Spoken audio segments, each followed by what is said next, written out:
Hi everyone, welcome to Changing Spaces and sorry about the video quality, but had some technical issues and all sorts of issues actually going on. So it can throw you into a flux.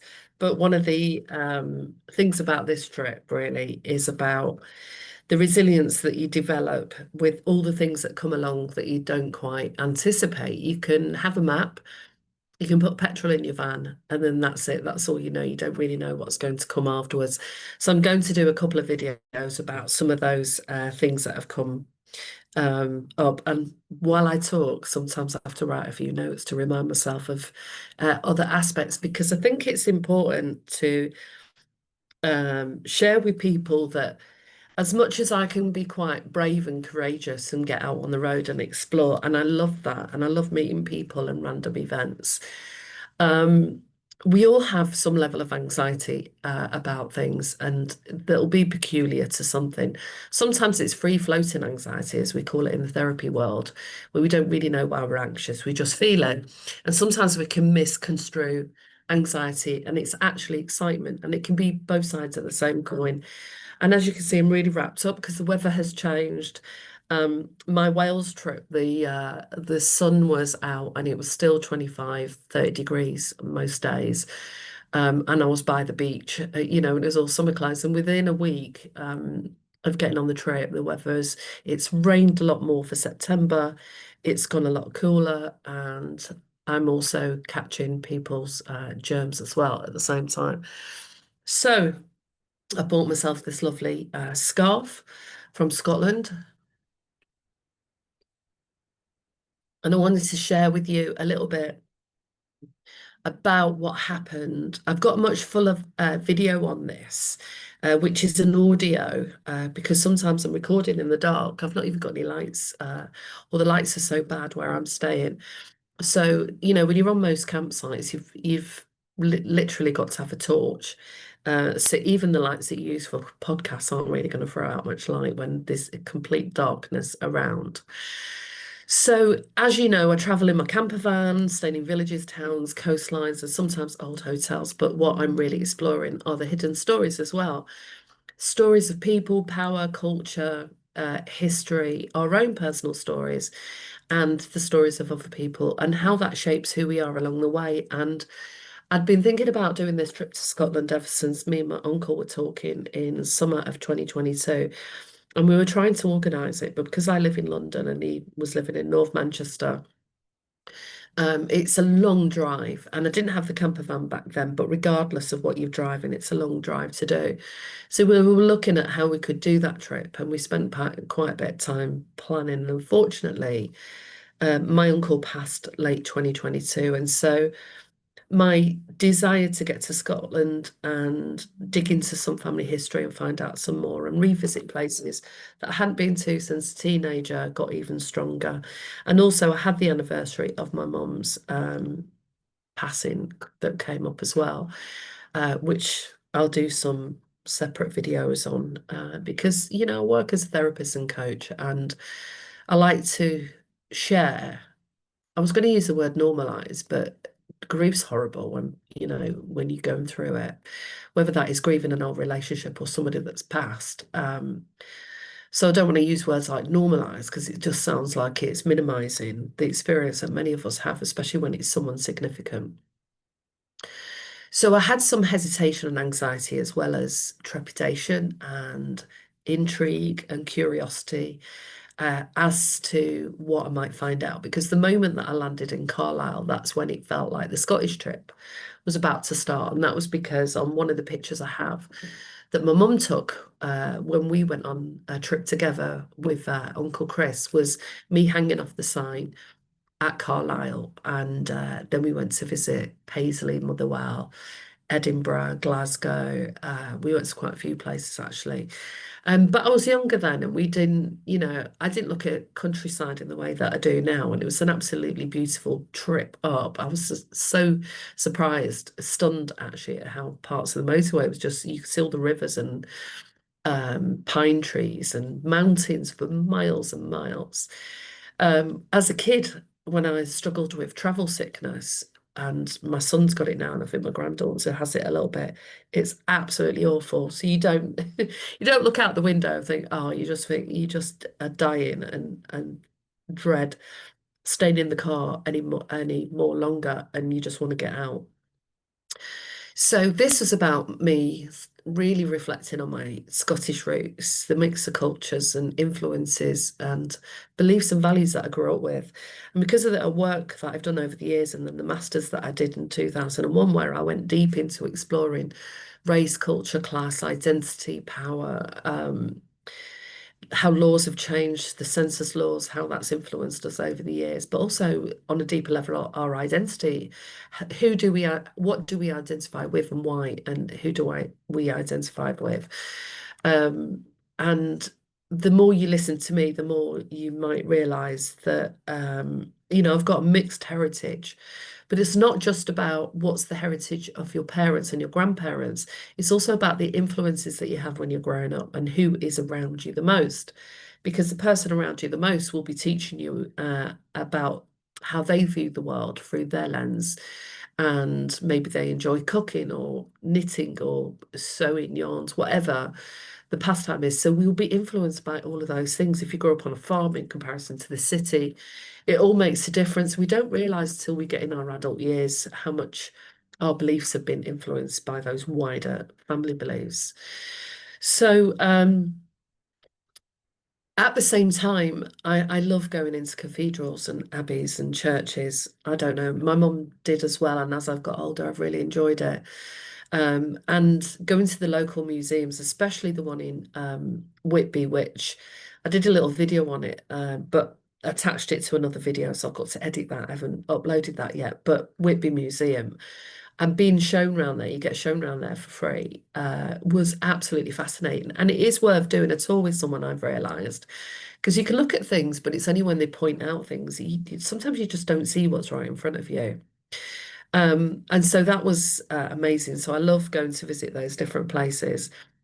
And so this is about listening to sort of what we resonate with and the echoes that connect with us as we move through in our own trips when we're on our own journey, especially if we're doing something that involves ancestry, as it did of the people that I came into contact with.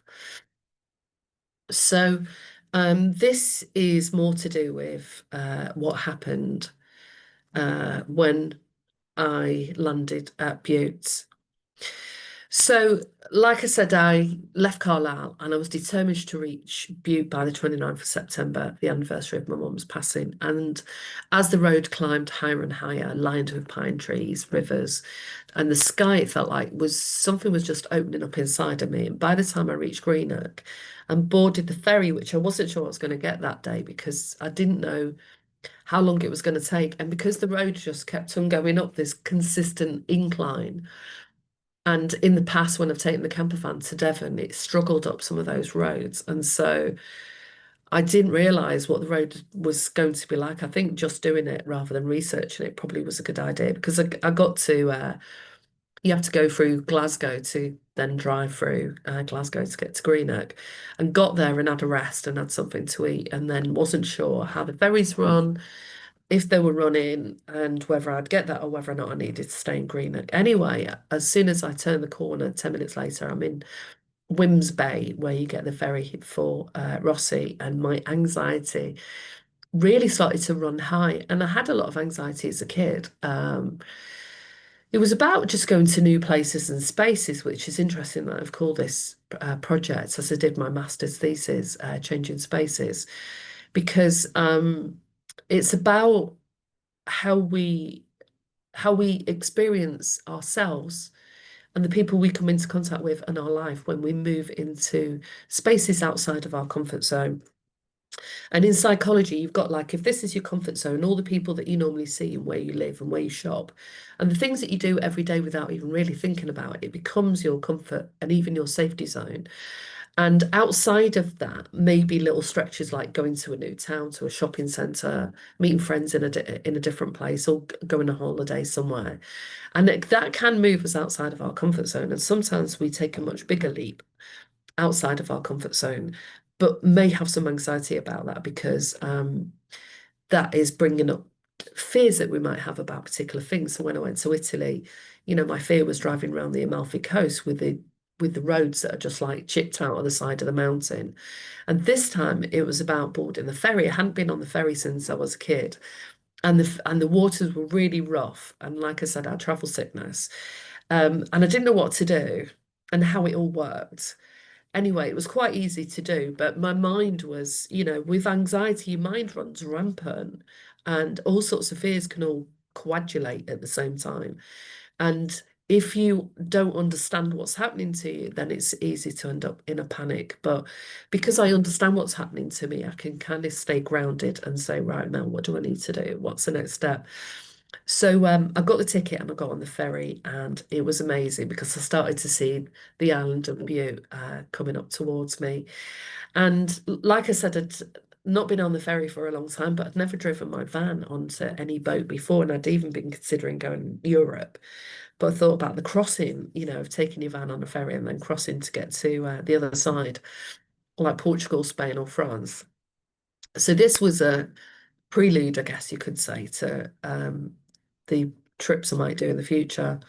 Anyway, I did it, went upstairs, got a drink, stood on the deck, and let the ferry carry me forward towards the island. And the sea, the hills, the greyness of the sky, it all felt incredibly surreal.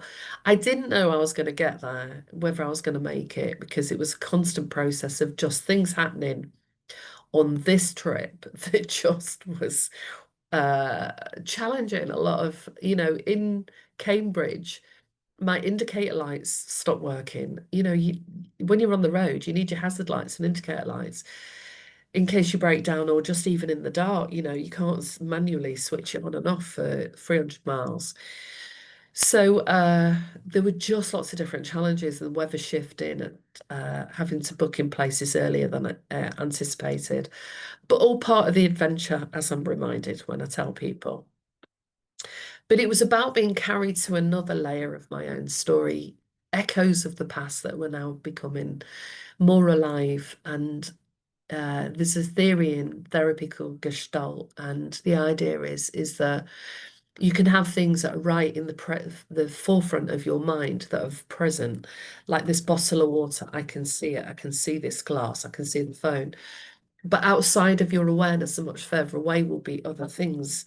And so those other things can be memories and family and things that have happened in the past because we don't pay them much attention. And then when you start focusing on it and you start thinking about it, it becomes more present. So the landscape that I'd seen on pictures was now real. And being on the sea and that visceral feeling that of my body on the ferries, you could hear the engines roaring across the sea, all starts to bring that now. Your gestalt starts to change. And so there's an experience in that transition of going from one island to the next, as we often call a liminal space. And so it's mindful, it's part of mindfulness of how you manage facing the fear of doing something you want to do anyway. Just because you want to do something doesn't mean say you won't have some fear and anxiety about it. I had a lot of fear and anxiety related to this trip and what I'd find in particular going to the island because I had no idea, I had very little information to go on. So I got off the ferry and I thought I'll go and do a little bit of a tour because I know the island's not that big. And I started driving down the road with the sea on the left, going towards hotel that I was due to stay in the Glenburn. And I got to the end of the road and something just told me to turn back, not go up this hill, because I thought I've done a lot of driving that day. I'll wait until the next day to go much further. So I turned down this side street and realized it was a dead end. So I had to do a 3-point turn. And this has happened a few times. So I'm known, anyone that comes in the van with me, I'm known for kind of doing these off things. And this guy came out and said, just reverse back. And he was help guiding me back and reverse into this drive. So I started talking to him. It was really friendly. And so I told him that I was trying to find where my nan had lived before she passed and where my mum was born and grew up, the houses, I remember the street, and that she lived on the same street as Lina Zavaroni, who was a child star and famous on the island and famous to anyone over 50, really, of a lot of these child stars. And So he said to me, so he was called Billy, and he was known as Billy Burger, because one of his careers was he owned a burger van, as I later found out, for 10 years on the island. And he said, oh, I pass Lena Zavaroni's cousin, one of the family cousins, who lives down the road. We pass each day when we're walking the dogs. So I gave him my number and said, okay, let me know if you hear anything, get any information. So he called me up the next morning. And this is where things just, it was already synchronistic. In fact, I couldn't have planned it this way. And he was speaking to a couple in the church, yeah, and they told him that they knew of my nan. They lived across the road on the same street where the houses were still there, because on my nan's side, the houses were knocked down and new houses were built. And should we go and visit them? So I said, great, let's go. So Billy picked me up and we went to their house. And they talked about my uncle, because my uncle used to go and visit every year after he left Scotland. And he used to go in the field next door to houses and toss a K, because he used to do the Highland Games. And we talked for quite a bit, and other stories came out and about the hardships that my nan faced. She had incredibly difficult times. My mum was born in 1937, and we're not quite sure of the circumstances around that, but we know there was some secrecy around it. And we know that my uncle's dad had either met or was with another woman, and they had a child. So I didn't even know my granddad, and nobody had even mentioned him to me. My mum had never mentioned her dad. It was just so difficult to find things out. And that's not uncommon, for a lot of families, especially working class families. Well, no, let me rephrase that. No, all families, but it was just that certain things that if they happened, you were either sent off to another island, say if you were pregnant out of wedlock, uh, to have the baby, or to have the baby taken off you, depending on, your religion and where you lived. So the circumstances were really foggy. So they were filling in some of the blanks, and also reiterating some of the stories that my uncle had told me. And it was beautiful. It was just such a beautiful encounter. And it was on the day of my mum's anniversary. So then I said, I'm also looking for a guy called Bobby, who my uncle used to go and visit as well, who owns a farm. And my uncle worked on the farms. And they said, oh, we think it's Bobby, such and such. And so within a few hours, I drove over there, found a set of houses, walked to the door, knocked on, and there was a guy called Bobby. And he said, oh, are you Mel, James's niece? I was like, wow, this is weird. So it was like all of these things that started to happen that I wasn't expecting, and just opened up my eyes, and it was beautiful. And they were talking about how I'd returned as a Brandane. And I was like, what's a Brandane? And they said, anyone who's got a grandmother who's been born here Scottish and a mother as well, you're a Brandane. I was like, this is the first it had come to my awareness. My mum had never mentioned anything like this. So there were all these aspects of culture and identity, of how people view you, as well as how you view yourself through the lens that you view. And even though I'd always said, yeah, I'm part Scottish because my mum was Scottish, dad was Irish Italian. I grew up with my mum, of the heritage and some of the rituals, like New Year and Christmas, and um, the food, all of those different things. And yeah, so met Bobby and spent some time with them, and they were chatting about my uncle, because he used to go up there every year as well to go and visit them, up until probably 2021. I think he was last there. So, it was a blend. The things like this to do with family history, secrets, identity, culture, it brings lots of lovely things into the awareness. It brings up anxieties and fears, and people ask you questions and you don't always know how to answer it. But I was just so taken aback by the generosity of their time that they gave me, and just how relaxed it all felt, and how it all just unfolded. So for the next part of the time that I was there, I explored the island and took loads of pictures, which I'm in the process of uploading, took some videos. I really love the area. Ross is beautiful, actually. And went down to Bannatyne Bay, where they've got some yachts and houses down there. It's very quiet, and it's a very seasonal place. So it gets quiet this time of the year. But unfortunately, I had to start thinking about leaving the island, because we had the storm brewing. and the ferries were potentially going to be off on the Friday and the Saturday because the waters would have been too rough and the winds were predicted to be incredibly strong. So I had to really consider in that moment and everything. And this is the whole thing about the trip. It's all been uncertain. You know, I didn't know if I was going to be able to get to Greenock, if the van would be okay, if I'd get on the ferry, if it was running, where I was going to stay, if I would find where my gran lived. And, you know, they lived across the road and I recognized the street because it was really steep and they knew about the other stories I was talking to them about. And that I just by chance met this guy who connected all the dots.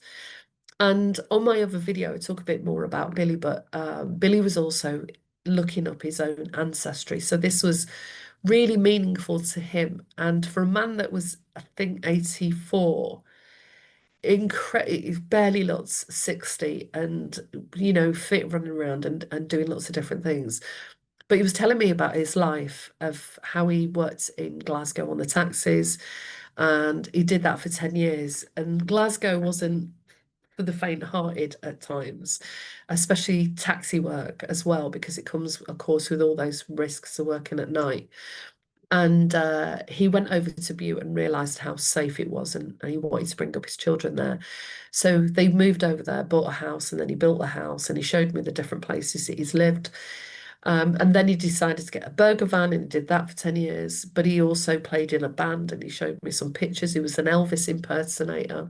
He's been to Graceland, flew a small plane, had a boat in the dock, you know, and this is what I love. It's beautiful when you start talking to people about their stories. And so, Billy, if you're listening to this, I want to say thank you so much for your time and care and attention, because my van also started to give out because whatever, I think there's a leak in some of where the water's getting into the engine on the top of the van that I noticed. We just had downpour after downpour. And you know, so luckily I had enough jackets with me, because in a camper van you can take several pairs of boots and jackets because you just need different things when you're on an island. The weather's so changeable. Went into one of the cafes, had a Scottish breakfast that I haven't had for years, and saw the square sausage. And I remember my mum getting really excited when she found out they started selling square sausage in centre of Manchester. I think it was Lewis's at the time. That store's not around now, but if anyone is from Manchester, they may remember that store. And in their food department, as a lot of them had back then. And how when she went to Scotland, she used to bring that back. She used to love that, and the potato cakes. Um, we didn't do the haggis, and we didn't really like the whiskey, so we didn't get that. But I went in the cafe a few times, had some breakfast there, bought this lovely scarf, and bought some lovely gifts for my granddaughter, Scottish dolls, tartan purses, things like that, so that I could think about the next generation and passing on, because our children and grandchildren are going to be influenced about how we narrate our story. And my family history is quite fragmented. There's lots of secrets. It's unclear, some of the timelines. And because I didn't grow up with my dad, there was actually 13 brothers and sisters in my dad's family. And my mum's first husband had 13 brothers and sisters. So there's a whole range of cousins and aunties and uncles that we never met. And so there's all of these stories that exist in some time frame. And slowly, I've come into contact with people and found out a little bit more each time. But this was the one that was most important. I felt like it was important to just go there at least once, but I'd love to go back. Scotland is absolutely beautiful everywhere that I went. The people everywhere were beautiful. They were so friendly on the island, just smiled and said hello all the time. It was just great. So it just took my breath away, really, that especially when, you know, I heard the words Brandane. It was so sweet. So, like I said, I wanted to pull something forward for the next generation, and was thinking about the influences in the information I want to give my granddaughter about her background and who's in her life, like what I did and where I lived and grew up. and the same for her dad and her granddad. And she's got much more access to family history now than we did. And it's just lovely to think about things in that way because when I was doing my master's, and I also used to work for an organization called People in Harmony, and it was an organization that was set up to work with mixed race couples because back then, either children were adopted who were mixed race, who didn't always know they were mixed race, and put in families, often white families, or white families were the ones who were doing the adopting. And this organization was set up to support those families, especially in the 60s, 70s, 80s, and 90s, where families dealt with a lot of prejudice and racism. And many of those kids that grew up in those families, as well as mixed race children, but it's a different journey in some ways when you've been adopted and fostered into a family where the heritage is completely different. And many of them were, looked after really well and had a great education, but wanted to find out more about their history, either their Asian background, American or African backgrounds. And so, People in Harmony, if you've got any mixed race in you or your children or in your family, were a great resource for bringing forward research. And they had a newsletter where they had lots of people's stories of going on those trips and what that trip was like for them. And when I was doing my master's, I was realizing that in some ways I could identify with some of that journey. Some of it's not the same, and some of it was similar in that how it's important to know who you are, where you're from, and how you want to define your own identity. Because, especially in terms of mixed race young people, often people are deciding what language they should use and what mixedness they belong to, depending on their background. And that's a whole different subject and topic. But I wanted to mention People in Harmony because of the work that I'd done years ago with them, where we had conferences for parents, we brought together research, we wanted to put more resources into school for children so we could look at those ideas about how you don't just neatly sit into one's category, as I never have. And, when I was growing up, my mum's Scottish, she was the only Scottish woman in the area, she was the only single parent, so she had it hard already. We were aware of religion because there was a lot of Irish families, Catholics that lived in our area. There was a lot of issues between the Irish and English government at the time that went on for years. And we were aware of people's attitudes towards us and why I looked different from my brothers and our names and everything like that. So in transcultural counseling and psychology, they talk about the sort of gaze that you end up having when you're an anomaly in some way in the context in which you grow. And the reason I use those terms, because if you grow up in London and you're from a mixed background, it's much easier to integrate because there are lots of young people who are mixed. If you grow up on an island somewhere, it doesn't mean to say that people are going to be judgmental or racist towards you, but because everyone has different experiences. But often kids look for someone like me, as in the idea of someone that is like you that you can identify with, and this idea of how do you decide who you are and what's your background in your culture, and how do you bring that forward, and which if there's two cultures, two strong cultures, how do you integrate those into something that is a healthy way of looking at the world, and what is it that you learn about yourself in the world in that process. So like I said, there are other videos, but thanks for listening. And if you've ever traced your roots, revisited a place tied to your family, or felt history rise up in you, I'd love to hear your story. So you can email me, melgbb555@hotmail.com, and let me know what you thought of what I was talking about, whether or not this resonated in any way for you. Because clearly, politically, if I'm going to tick a box, I look like a white woman. I would say a multi-heritage woman, mixed race. The language, and this is a whole complex area, often is denoted to certain races and categories. So there are people walking around that have a variance in their family as to those different backgrounds like Welsh and Irish and Scottish and English and Polish, um, Indian, African, all those different mixes within their families. So if this has connected with you in some way, even got you thinking or uh, considering things in a different way and given you some clarity of what's important to you, contact me. I'd love to hear your stories because I want to share more about people's personal journeys as I move forward on the Changing Spaces page. So share your comments online or contact me separately. And that's all for now. And as you can see, I'm trying to keep warm, so I'm going to go because I'm coming down with some kind of virus. All for now.